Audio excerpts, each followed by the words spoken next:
네. 인사하랬더니 이게 그냥 허공에 대고 하셨어요. 다시 한번 옆에 계신 분에게 인사합니다. 내려놓아야 보입니다. 네. 네, 감사합니다. 자, 지난주 우리의 삶을 둘러싸고 있는 여러 가지 문제와 갈등을 해결하는 그 첫 번째 단계에 대해 말씀드렸는데 그것을 바로 직면이라 그랬어요. 기억하실지 모르겠지만 직면이 가장 중요합니다.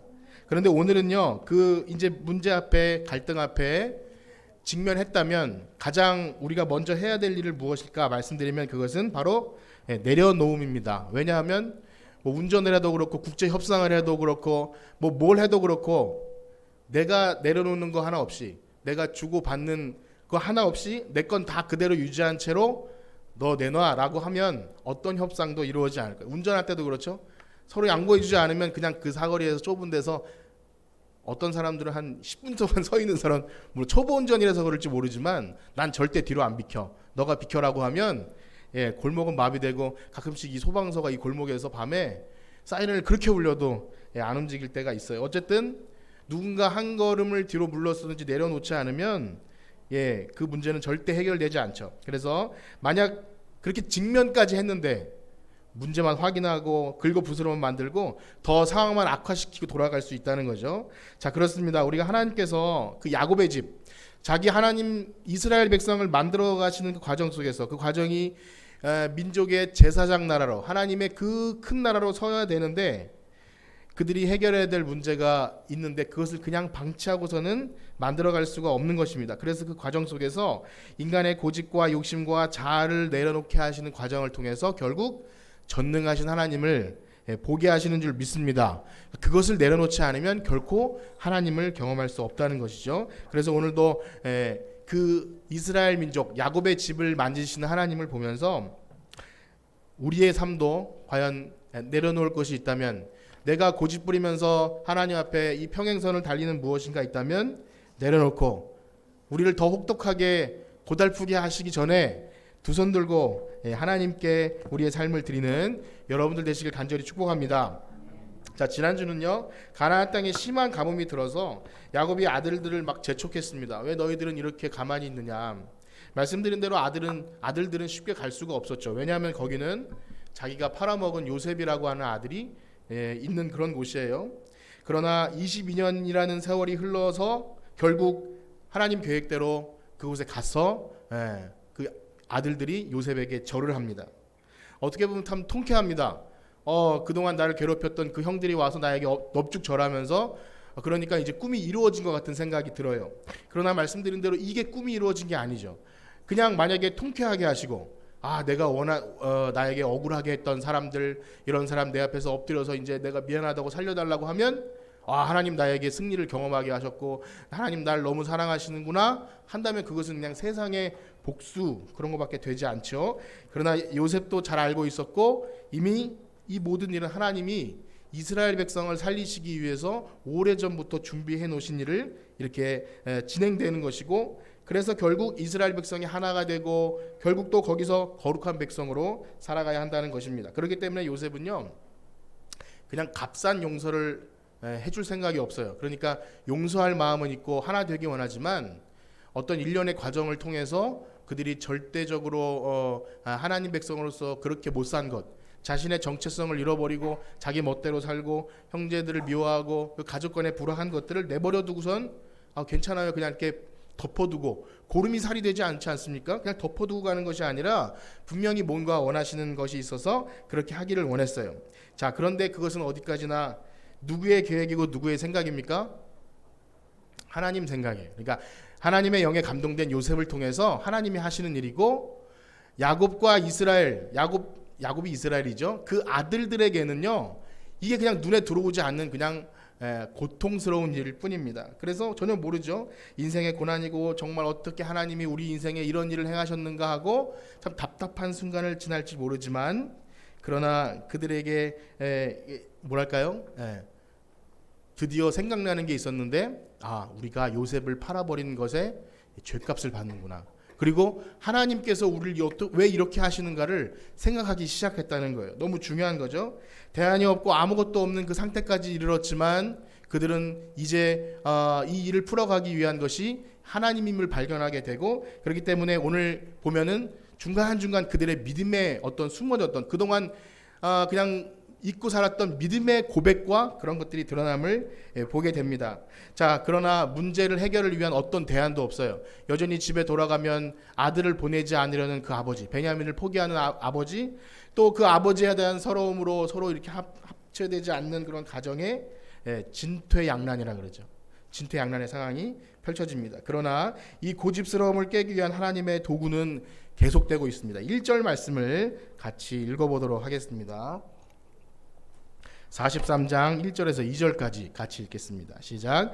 그 땅에 기근이 심하고 그들이 애굽에서 가져온 곡식을 다 먹음에 그 아버지가 그들에게 이르되 다시 가서 우리를 위하여 양식을 조금 사오라. 흉년이 몇 년이죠? 흉년이 7년이에요. 지금 몇 년째 흉년인지 모르지만 이 흉년은 바로 야곱을 위해 준비된 흉년입니다. 그래서 그 땅에 기근이 심하다는 것은 지금 야곱의 고집을 꺾지 않고 계속 버티니까 하나님도 더 그 도구를 사용하시는 그런 모습을 보게 되는 거죠. 이제 그 전에 양식을 사온 게 다 끝나가고 더 이상 생존이 어려운 지경까지 이르렀어요. 하나님께서 야곱의 고집을 꺾기 위한 그 고삐를 더 쥐고 있는 거죠. 이런 생각이 들었어요. 그 나그네가 지나갈 때 햇님과 바람이 경쟁하지 않습니까? 누가 저 나그네 옷을 벗기겠는가? 그때 벗기기 위해서 해가 쬐고 막 이렇게 강하게 내리쬐니까 옷을 벗게 되지 않습니까? 바람이 그런 생각이 들어요.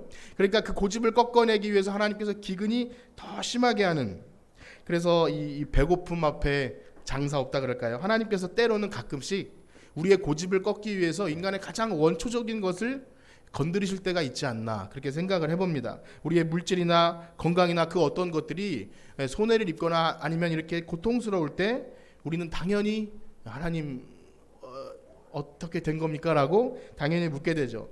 여러분, 그러나 그 신호는 하나님께서 우리 삶에 그렇게 하시는 것은 우리를 죽이시기 위함입니까? 아니면 살리시기 위함입니까? 살리기 위함이에요. 그 고통은요, 우리로 하여금 깨닫게 하시고 결국 돌아오게 하심이네요. 자, 그러면 그 문제가 해결되면 사람은 당연히 간사해서 이제 복 받았구나, 이제 살만하구나 하고 그렇게 되기 때문에 건강이나 물질이나 이것이 있구나 없구나는 복과 복이 아님의 상징이 아니라 하나님이 우리를 여전히 인도하시는 상징이에요. 때로는 결핍을 경험한다 할지라도, 지금 기근이 심해진다 할지라도 결코 하나님 야곱을 떠나는 것이 아니라는 거예요. 그래서 우리가 다시 한번 정리드리면 모든 우리 앞에 펼쳐지는 문제는요, 상황 자체를 보지 말고 하나님 관계에서 풀어가시길 간절히 축복합니다.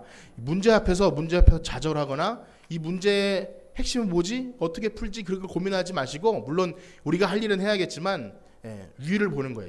우리의 시선을 들어서 하나님을 바라볼 때 하나님 이런 거였군요. 여러분, 그런 믿음의 깨달음이 있기를 간절히 축복합니다. 자, 야곱은 다시 어쨌든 양식을 사오라고 재촉합니다. 이제 당장 양식이 있을 땐 그렇지 않았어요.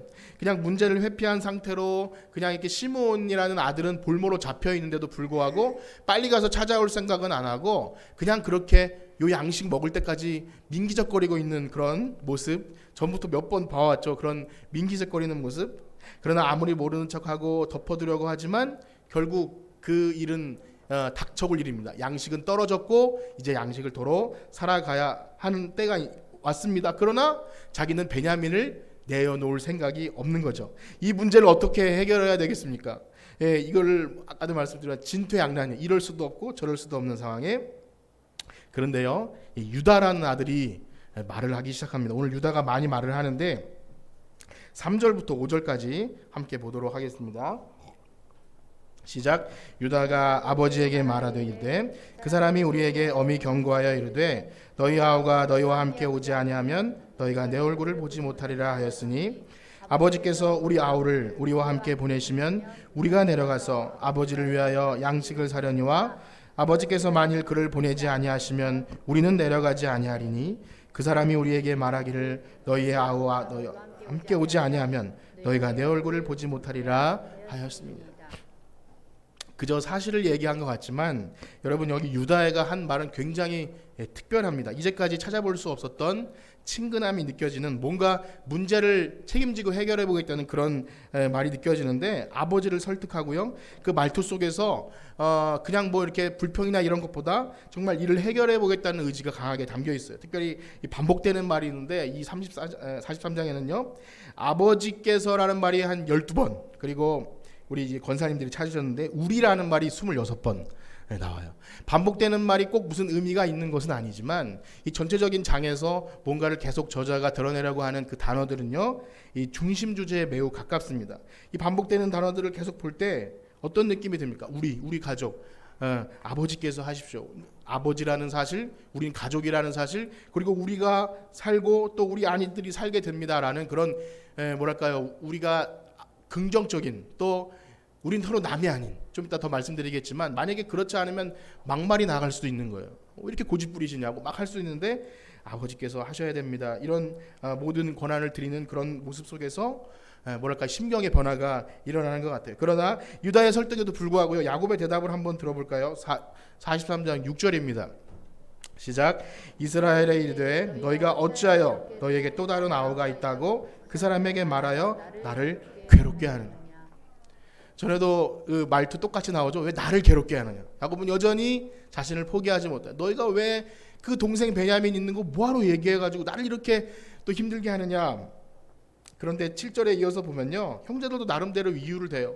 아니 우리가 말하고 싶어서 말하는 것이 아니라 그 총리가 요셉인지 아직 모르죠. 그 총리가 아버지가 계시냐 동생이냐 꼬치꼬치 캐물으니까 대답한 거 아니겠습니까? 그가 베냐민을 데려오라고 할지 우리가 어찌 알았겠습니까?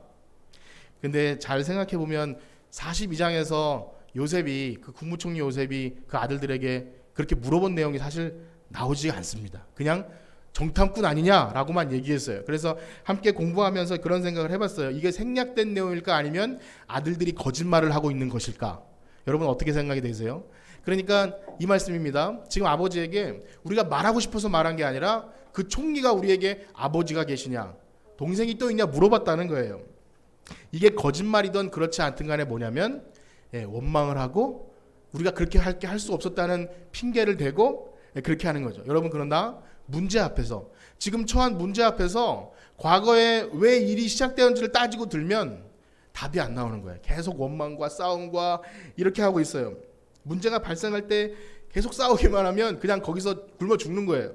자, 근데 다시 아까 말씀드린 유다는 인내심을 가지고 아버지 야곱을 설득합니다. 8절부터 10절까지 읽겠습니다. 시작.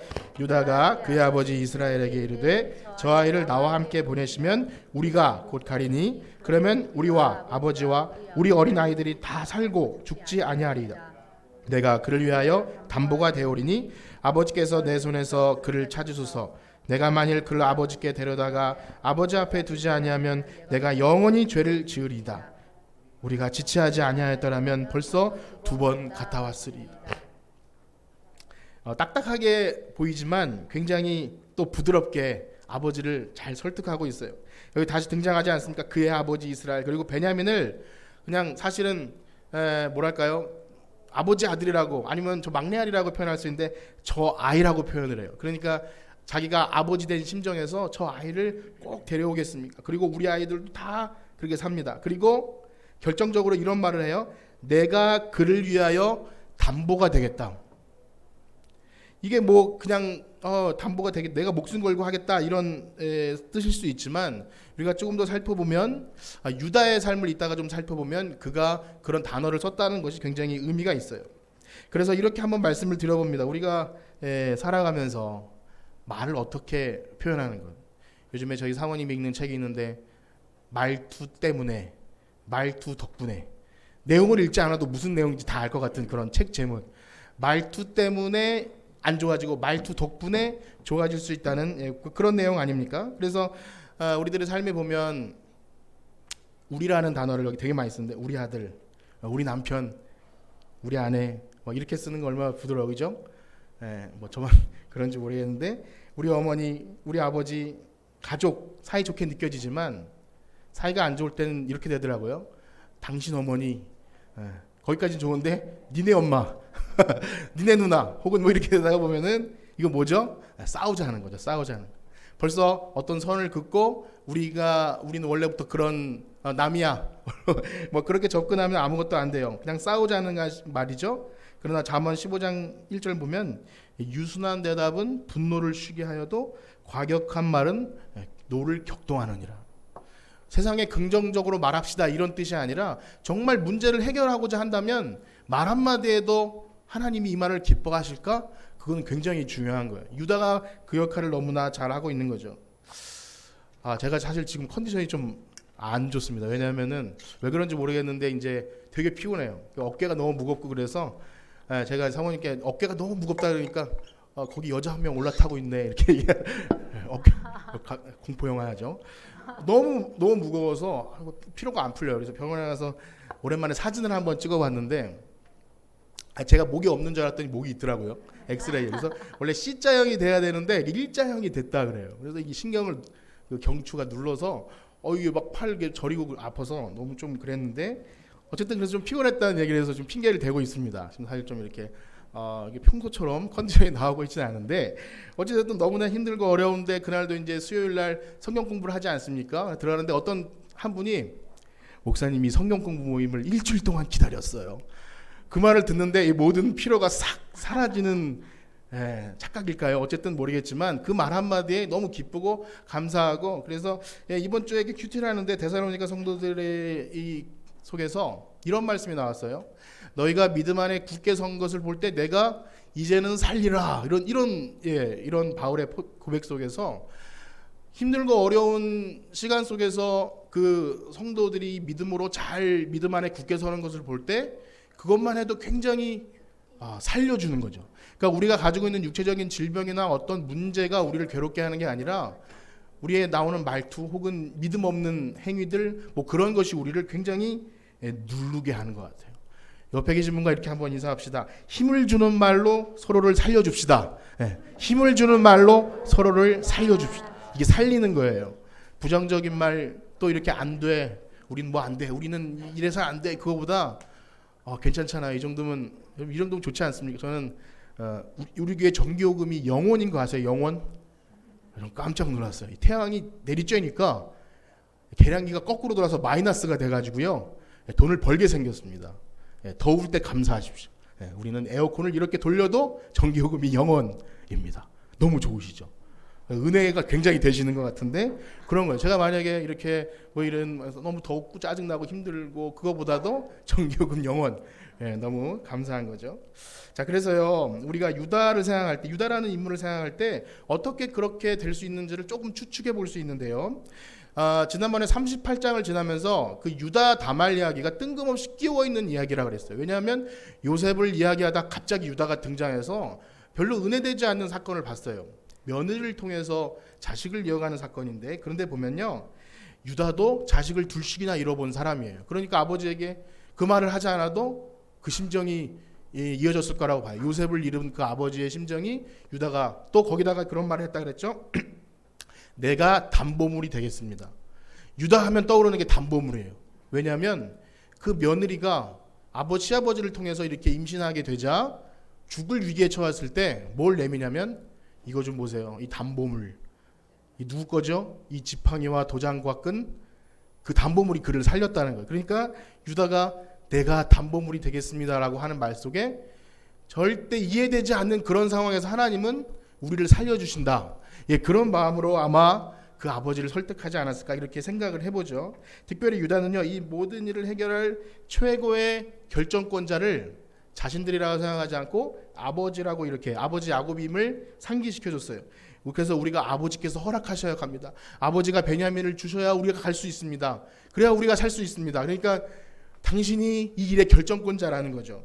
만약에 어떻게 생각하면 이 아들들이 그렇게 순한 아들들이 아니잖아요. 막 싸우기도 하고 죽이기도 하고 뭐 막내를 팔자 뭐 죽이자 했던 그런 아들이 만약에 이제 무시해. 그 노인네는 이제 무시하고 베냐민 뺏어다가 우리가 곡식 사러 가면 될 거 아니야 라고 했다면 하나님의 역사가 어떻게 이루어지겠습니까? 그러나 기다리고 설득하고 아버지께서 이 일을 해결해 주셔야 합니다. 이런 문제로 접근했을 때 너무 중요한 거죠. 그래서 이 가족의 가장 중요한 문제는 가뭄도 아니고 또 어떤 외부적인 요인이 아니라 뿔뿔이 흩어진 그 가족의 모습이에요. 평생 편애를 받으면서 막내 그 요셉과 베냐민을 좋아하는 아버지에게 마음이 서러웠고, 또 아버지는 생각해보세요. 형들에게 보냈는데 요셉이 죽어버렸으니까 얼마나 그게, 원인은 정확하지 않지만 뭔가 찜찜함이 남아있는 그 관계들. 가장 중요한 문제는 내부의 그런 문제였던 거예요. 그래서 형제들은 나름대로 평생 미워했고 섭섭했고 그랬지만, 이 문제를 풀어가며 앞에 있어서 내가 피해자입니다, 내가 더 슬프고 내가 더 괴로워를 강조해봤자 아무런 한 발짝도 나갈 수 없는 거예요. 자, 그런 상태에서 야곱의 이 일은 너무나 의미 있는 일이죠. 나 자신을 내려놓고 당신이 이 일의 결정권자입니다, 이렇게 하는 것은 거기다가 우리 일입니다, 우리 가족이고 우리가 살아가는 일입니다. 그래서 우리의 삶도 역시 마찬가지인 것 같아요. 뭐 부모와 자식지간에 혹은 고부간에, 교회 성도들 간에 우리는 문제가 분명히 있고 때로는 분열될 때도 있고 상처받을 때가 분명히 있어요. 그러나 만약에 그걸 그대로 가지고서는 한 발자국도 앞으로 나갈 수가 없고, 만약에 그냥 그걸 덮어둔 상태로 아무리 이 포장된 아름다운 예배를 드리는 것 같고 건물이 멋지고 뭐 이렇게 사람들이 예물을 드린다 할지라도 하나님은 왜 그것을 받으시지 않는데요. 교회가 하나 되고 주님 앞에 한 몸 된 그것이 진정한 교회이지, 그 어떤 것으로도 우리의 예배는 형식적이 되어서는 안 되지 않습니까? 그렇기 때문에 유다가 행하는 모습은요, 가장 중요한 일을 하고 있는 거예요. 가족이 하나 되고 협동할 수 있는 그 일을. 그래서 여러분, 이 이스라엘의 족보가 유다로 이어지는 것은 참 의미 있는 일이죠. 유다를 통해서 다윗이 나오고 거기서 예수 그리스도가 나오게 된다는 겁니다. 자, 그래서 이러한 유다의 그런 설득이 정말 효과를 발휘했는지 야곱이 드디어 특단의 조치를 내리고 있습니다. 우리 11절과 12절 읽어보겠습니다. 시작. 그들의 아버지 이스라엘이 그들에게 이르되 이렇게 하라. 너희는 이 땅의 아름다운 소산을 그대에 담아가지고 내려가서 그 사람에게 예물로 드릴지니 곧 유황 조금과 꿀 조금과 향품과 몰약과 유황나무 열매와 감 복숭아이니라. 너희 손에 갑절의 돈을 가지고 너희 자루아귀에 넣어져 있던 그 돈을 가지고 혹 잘못이 있을까? 야곱의 모습에 여러 가지 생각을 하게 하는데요. 여러분 기억나십니까? 예전에 형님 만나러 갈 때도 선물을 바리바리 싸서 갔죠. 양떼와 소떼와 앞서 보내면서 이거 누구 거냐 물어보면 형님 겁니다, 이렇게 했던 그 야곱의 모습이 뭐 어떤 이게 인간적인 발버둥침의 모습이 생각나게 하는데, 그래서 지금도 그 귀한 선물을 준비하는 것 같습니다. 야곱의 이러한 모습은 그런 인간적인 발버둥, 우리가 할 수 있는 모든 것, 이것이 뭐 나쁘다 좋다기보다 야곱의 성향을 그대로 드러내주죠. 그러나 우리가 알다시피 형 에서가 야곱을 용서해 준 이유가 선물 때문이었습니까? 네, 그렇지 않죠. 하나님께서 에서의 마음을 만지셨을 때 그냥 보자마자 끌어안아 줬어요. 지금도 마찬가지죠. 요셉을 만나러 갈 때, 지금 요셉인지 아직 모르지만 그 국무총리를 만나러 갈 때 은혜를 얻기 위해서 선물을 잔뜩 준비합니다. 그러나 요셉은 이미 용서할 준비가 되어 있는 사람이지 그 선물을 보고 용서할 사람이 아니기에 결국 하나님께서 마음을 녹이시고 하나님께서 역사하시면 하나님의 은혜를 잊게 될 줄 믿습니다. 그래서 이 문제를 볼 때 야곱의 그런 뭐랄까요, 자기 인간적인 그런 노력들, 이런 것들을 보게 되지만, 또 반대로 하나님은 그것과 아무 상관없이 이미 준비해 놓고 있음을 보게 됩니다. 그러나 요구하시는 것이 있죠. 지금 선물을 준비하고 이런 것보다 더 중요한 결단이 하나 있었으니, 그것은 뭐냐면 드디어 하나님이 내려놓기를 원하셨던 베냐민을 드디어 포기하게 됩니다. 우리 13절과 14절을 읽어보겠습니다. 시작. 내 아우도 데리고 떠나 다시 그 사람에게로 가라. 전능하신 하나님께서 그 사람 앞에서 너희에게 은혜를 베푸사 그 사람으로 너희 다른 형제와 베냐민을 돌려보내게 하시기를 원하노라. 내가 자식을 잃게 되면 이르리로다. 드디어 야곱이 베냐민을 내려놓습니다. 얼마나 큰 변화입니까? 자신의 아들 유다가 목숨 걸고 아버지를 설득함도 있지만 더 이상 배고픔과 우리 민족이 이러다 굶어 죽겠다는 생각에 더 이상 견딜 수가 없고, 자기가 이 일을 결정만 해주면, 내가 베냐민만 내려놓으면 이 모든 것이 그냥 해결되는데 내가 이걸 붙들고 있다는 게 미련했다고 생각이 들을 수도 있습니다. 그래서 야곱은 고백합니다. 내려놓으면서 전능하신 하나님께서 은혜를 베푸사. 한번 따라해 볼까요? 전능하신 하나님께서 은혜를 베푸사. 우리의 고백이 되어야 할 줄 믿습니다. 이 엘샤다이, 전능하신 하나님의 엘샤다이인데, 야곱의 조상 아브라함에게 이미 엘샤다이 하나님 나타나셔서 이제 모든 가능성이 끝난 아브라함에게 결국 아들을 주시면서 아브라함 정신 차려, 나 전능한 하나님이야. 이렇게 엘샤다이 하나님한테 나타나시고, 나중에 후에 모세가 출애굽할 때 또 하나님 앞에서 내가 하나님의 이름이 무엇입니까 물을 때 나는 전능한 하나님이다. 또 야곱도 베델에서 만나지 않았습니까? 내 인생을 모두 책임져 주실 그 하나님을 고백했던 그 하나님을 이제 드디어 고백하는 거예요. 이제 막 궁지에 몰려서 고백할 때 안타깝죠. 좀 미리 했으면 얼마나 좋겠습니까? 그러나 그런 인간의 성정을 우리가 보면서 또 우리의 모습을 발견하게 되는 것 같습니다. 특별히 야곱의 고백 속에서 이러죠. 내가 자식을 잃으면 이르리로다. 많이 성경에 이런 것이 나오는데 에스더도 생각나고요. 특별히 욥기에 보면요, 주신이도 여호와시오 취하니신이도 여호와시니 여호와의 이름이 찬송받으실지로다. 저기 에스더도요, 내가 죽으면 죽으리라. 이 모든 것이 전능하신 하나님을 믿는 사람의 고백이에요. 즉 그 말은 뭐냐면 내가 원하고 생각하는 소원이 이루어져야 전능하신 하나님이 되는 것이 아니라 나를 살리든지 죽든지 하나님이 은혜 베푸시면 살 수 있습니다. 그 고백인 줄 믿습니다. 그러니까 내 소원을 들어줘야 하나님 전능하신 하나님이에요 라고 말하는 것은 하나님을 믿는 것이 아니라, 이런 표현인데요, 좀 잘 들어보세요. 하나님을 믿는 게 아니라 하나님을 잘 믿는 자기를 믿는다 그러더라고요. 말이 굉장히 어렵죠. 하나님을 믿는 게 아니라 하나님을 잘 믿는 자기. 그래서 내가 하나님을 잘 믿었으니까 하나님은 내 소원을 들어주시고 이 문제를 해결해 주셔야 된다고 내가 스스로 그렇게 하나님을 만들어 버리지만, 하나님은 이러시든지 저러시든지 자식을 잃게 하든지 주든지 전능하신 하나님은 여전히 선하시고 위대하신 줄 믿습니다. 우리가 하나님을 믿는다면 이런 식으로 고백해야 되죠.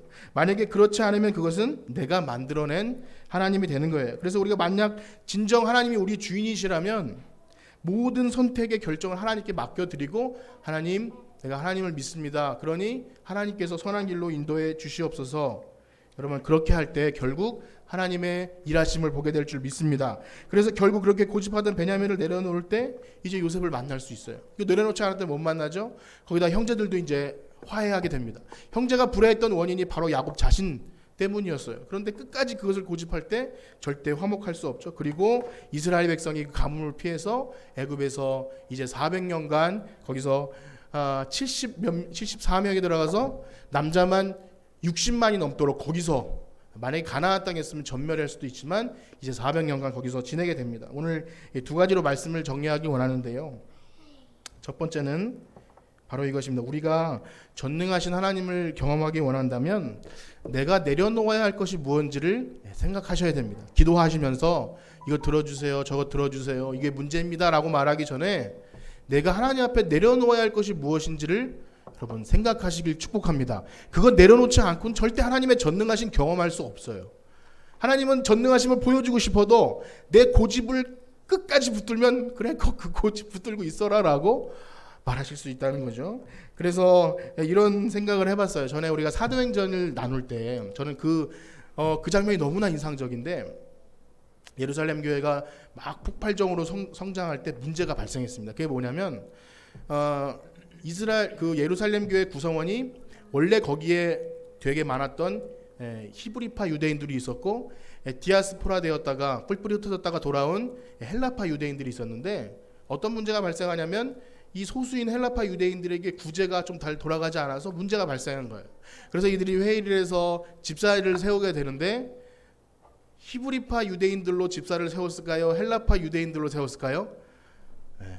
헬라파 유대인들로 세웠다는 거예요. 그래서 우리가 잘 아는 그 스데반 집사님, 빌립 집사님, 스빌부니 디바니, 스데반, 빌립, 브로고로, 니가노, 어쨌든 그 7 집사님들을 세워서 그 능력 있는 일을 하게 했는데, 그것이 기득권자가 아니라 기득권자들이 자기의 모든 권리를 내려놓고 그러면 약자들의 편에 서서 한번 이 일을 해봅시다 할 때 그 능력 있는 집사님들이 세워졌던 거죠. 그래서 정말 예수님의 마음을 아는 그런 사도들과 그 초대교회 성도들은 문제를 풀어감에 있어서 먼저 내가 고집하는 걸 내려놓을 때 하나님께서 예루살렘 교회를 막 든든하고 너무나 평안히 이렇게 세워주신 것을 발견하게 됩니다.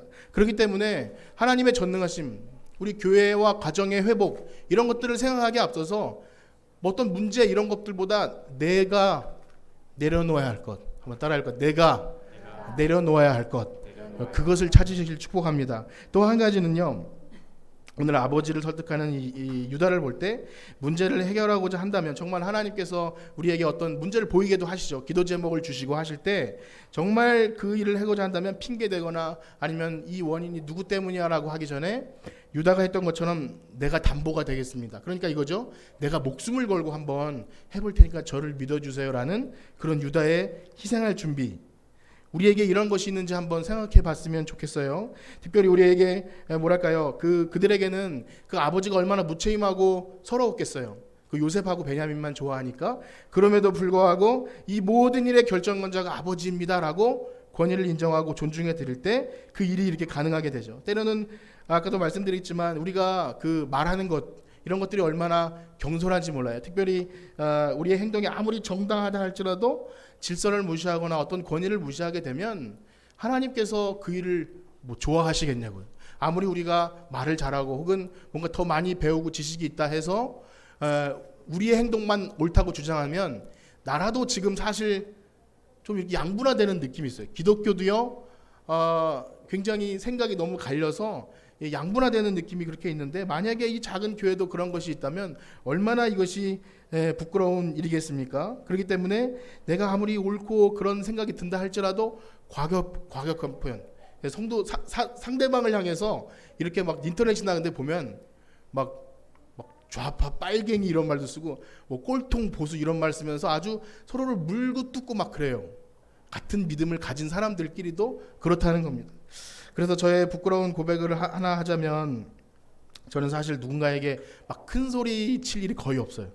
저 굉장히 호구 같은 사람이라 가지고 거의 큰 소리 칠 일 없고 그 큰 소리 치는 대상은 애들뿐입니다. 애들한테 빡 소리 지르면서 빨리 치카하고 나와서 어린이집 갈래 가방 메고 빨리 나와 이런 큰 소리밖에 못 치거든요. 근데 가끔씩 제가 큰 소리 치는 한 대상이 한 명 있어요. 사모님은 절대 아니에요. 저 무서워서 그렇게 못하고 가끔씩 저희 엄마 되는 사모님에게 막 이렇게 뭐 얘기하다가 빽 할 때가 있어요. 버럭 할 때가 있어요. 나쁜 놈이죠. 그런 일을 할 때 굉장히 그게 슬프고 마음이 어려워지는데 마음은 그래요. 이것이 옳고 이것이 맞습니다. 이것이 맞으니까 너무 오해하지 말고 그것이 맞다고 얘기하다가 못 알아들으면 버럭 한다는 얘기예요. 그래서는 안 되는데 그래서 이제 마음이 너무 어려워서 제가 평소에 얻어먹기만 하거든요. 그래서 밥도 좀 대접해드리고 제가 사과하고 그랬어요. 생각해보면 저도 애들 똥 닦아주고 막 이렇게 키우지 않습니까? 되게 귀찮은데도 애들 막 잘해줘요. 근데 얘네들이 이렇게 커가지고 저한테 막 버럭하면서 그러면 이런 괘씸한다는 생각이 들지 않겠습니까?